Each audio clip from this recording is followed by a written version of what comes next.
जय हिंद। स्वागत है आपके अपने प्यारे से चैनल जीएलएस स्टडीज़ में। तभी हम किस दुनिया में है, इतिहास की दुनिया में है। तो चलिए चैप्टर नंबर 3 को देखते हैं। वीडियो को बिना देरी के हुए, इसमें गो क्वेश्चन है तो 22 गो सवाल है, ठीक है। तो 22 सवाल को आप आराम से देखिएगा, हम भी आराम से आपको बताएंगे। यहीं से गो नंबर रहता है तो 2 नंबर रहता है। हम आपको ऑब्जेक्टिव का कैसे बनाना है वह भी वीडियो डाल दिए हैं, तो वहाँ से आप जाकर चैनल पर जाकर देख सकते हैं। तो तीसरा नंबर हमारा कौन सा चैप्टर है? हिंद चीन में राष्ट्रवाद। हिंद चीन के क्षेत्र में कौन कौन से देश आते हैं, फर्स्ट सवाल है। तो कौन कौन देश आते हैं? तो चीन, वियतनाम, लाओस आते हैं कि चीन, हिंद चीन वियतनाम आते हैं कि कंबोडिया वियतनाम, लाओस आते हैं कि कंबोडिया वियतनाम, चीन और थाईलैंड आते हैं। तो हिंद चीन के क्षेत्र के अंतर्गत कौन कौन से देश आते हैं? तो कंबोडिया, वियतनाम और लाओस आते हैं। उसी तरह दूसरा नंबर सवाल कह रहा है कि अंकोवाट का मंदिर कहाँ स्थित है? Vietnam, Laos, Thailand, Cambodia. देखिए इस ससुरा कितना हाल ही पूछा जा चुका है, 12, 15, 19, 22। अब किस साल भी पूछा जाएगा, देखिएगा कन्फर्म। अंकोवाट का मंदिर कहाँ है? कंबोडिया में है। हिंद चीन पहुँचने वाला प्रथम व्यापारी कौन था? तो इंग्लैंडवासी, पुर्तगाली, फ्रांसीसी और डच। तो हिंद चीन पहुंचने वाला कौन था प्रथम व्यापारी? तो तीसरा का हमारा सही जवाब हो जाएगा पुर्तगाल। यही सब जगह पहुंच गया था, इंडो में यही आ जाएगा और ये हिंद चीन में यही पहुंचा। और अमेरिका में लेकिन कौन गया था? कमेंट बॉक्स में ज़रूर बताइएगा। जो इंडिया आना चाहता था लेकिन कहाँ चला गया? अमेरिका चला गया। और वहाँ के लोगों को क्या कह दिया, क्या कहे और यह भी बताइएगा। हिंद चीन में बसने वाला फ्रांसीसी कहे जाते हैं, फ्रांसीसी कहे जाते हैं कि कुलोन कहा जाता है, कि शासक वंश कहा जाता है, कि जनरल कहा जाता है, ठीक है। तो उसे क्या कहा जाता है? कुलोन कहा जाता है, ठीक है। नरोत्तम सिंहानुक कहाँ के शासक थे? Vietnam, Thailand, Laos, Cambodia. तो नरोत्तम सिंहानुक कहाँ के शासक थे? तो 5वां का हमारा सही जवाब कौन जाएगा? कंबोडिया। अगर यह वीडियो आप अंतिम तक नहीं देखेंगे तो आपको कोई भी फायदा होने वाला नहीं है, क्योंकि सवाल यहीं से रहेगा। The history of loss of Vietnam किसने लिखा था? जितना सवाल करवा रहे हैं उतना कर लीजिए। The history of loss of the Vietnam किसने लिखा था? तो हो ची में, कि कुआंग ने, कि फान बोई चाव ने, कि त्रितु ने।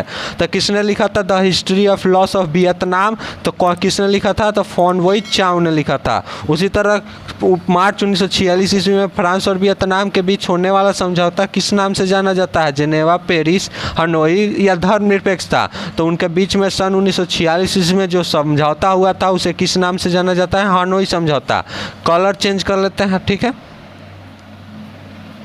ठीक है, उसके बाद कह रहा है 8वां नंबर कह रहा है 8 नंबर, किस प्रसिद्ध दार्शनिक ने एक अदालत लगाकर अमेरिका को वियतनाम युद्ध के लिए दोषी करार दिया? ठीक है, तो किसने किया था? रसेल ने किया था। उसी तरह 9 नंबर सवाल, हिंद चीन में अंतिम युद्ध समाप्ति के समय अमेरिका राष्ट्रपति कौन थे? वाशिंगटन, निक्सन, जॉर्ज वसु या रूजवेल्ट। तो कौन थे अंतिम समाप्ति, युद्ध समाप्ति के बाद कौन थे राष्ट्रपति अमेरिका के? तो कौन थे? निक्सन थे। उसी तरह हुआ आंदोलन किस प्रकार का आंदोलन है? इसमें बच्चों को बहुत ही रहता है, कन्फ्यूजन रहता है कि हुआ आंदोलन किस प्रकार का? तो क्रांतिकारी, धार्मिक दोनों था, ठीक है।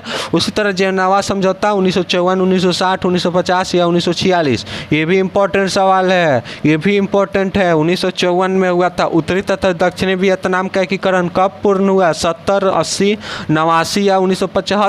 तो कब हुआ था दक्षिणी और उत्तरी दोनों वियतनाम का एकीकरण? कब हुआ था? तो 12 का हमारा कह जाएगा 1975 में हुआ था। अनामी दल के संस्थापक कौन थे? न्यूगन आई, हो ची मिन, फान बोई चाउ, फ्राउन चू थ्रीन और बायोदी। सब चाइनीज नाम है, चाइनीज नाम है, ठीक है। तो कौन था? न्यूगन आई था अनामी दल का संस्थापक। उसी तरह देखा जाए नेक्स्ट सवाल 14 नंबर सवाल, दिन ए फू के युद्ध में कौन बुरी तरह से हार गया? पुर्तगाल, फ्रांस, कंबोडिया या अमेरिका। तो कौन बुरी तरह से हार गया? उस पर कौन कब्जा जमाया था? तो फ्रांस हार गया।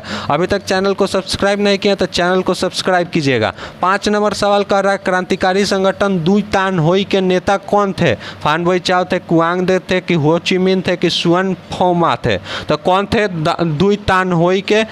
तो दुई तान होई के नेता कौन थे क्रांतिकारी संगठन? तो 5वां का सही जवाब कहा जाएगा स्विंग फूमा थे, ठीक है। या ठीक है, उसी का साथ देखते हैं स्विंग फुया नहीं थे, दूसरा कोई था। कौन था? तो हो ची मिन था।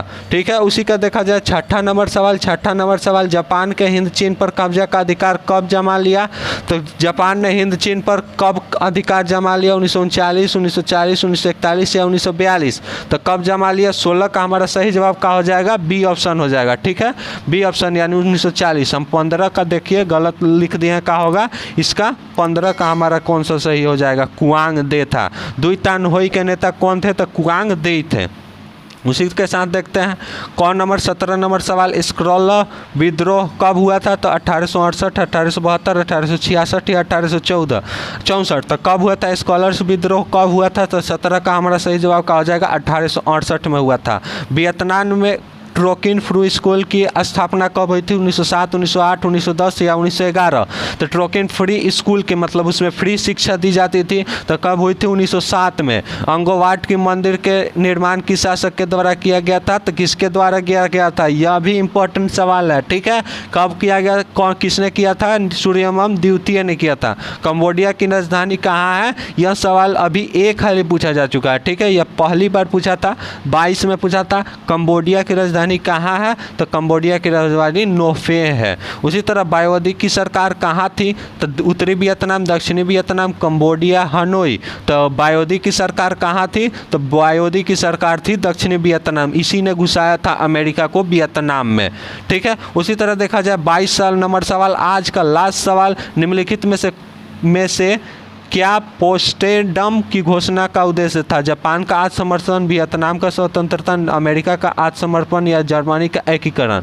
तो पोट्सडम की घोषणा का उद्देश्य क्या था? तो 22 का हमारा सही जवाब क्या हो जाएगा? जापान का आत्मसमर्पण। तो इसी के साथ हमारा वीडियो समाप्त हुआ। वीडियो पसंद आया होगा तो लाइक कीजिएगा, 22 को सवाल कीजिए। इससे ज़्यादा इसमें इसी के भीतर आएगा। अगर इससे ज़्यादा प्रश्न जाते हैं तो इसका हम और भी वीडियो डाल दिए हैं। यह हमारा टारगेट बुक से है। ठीक है, कहा जाता है कि टारगेट बुक से बहुत ही लड़ता है, इसी के लिए सोचे कि आपके लिए करा दें। तो जल्दी हम चैप्टर कर लेंगे और भी ऑब्जेक्टिव करेंगे, और हमको सब्जेक्टिव भी करना है, दिसंबर में करेंगे। तो मिलते हैं नेक्स्ट वीडियो में, तब तक के लिए ओके बाय। चैनल को सब्सक्राइब कीजिए, वीडियो को